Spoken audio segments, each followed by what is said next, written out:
ఎవరికైనా ఏదైనా శుభం కలిగితే ఆ శుభానికి కారణం ఎవరు అంటే శంకరుడే. నేను చెప్పట్లేదు ఈ మాట, శాస్త్రములు చెప్పాయి. శుభములన్నీ కుప్పలు తెప్పలుగా ఆయన పాదముల దగ్గర పడి ఉంటాయిట.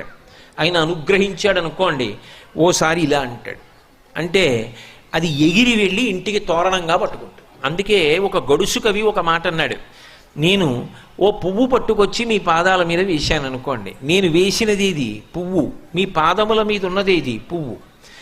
నేను ఒక పువ్వు పట్టుకెళ్ళి మల్లికార్జున లింగం మీద వేశాను అనుకోండి, పరమ ప్రేమతో వేశాను అనుకోండి, ఆ పువ్వు ఓ ఏడాది తర్వాత నా ఇంటి మనవడు.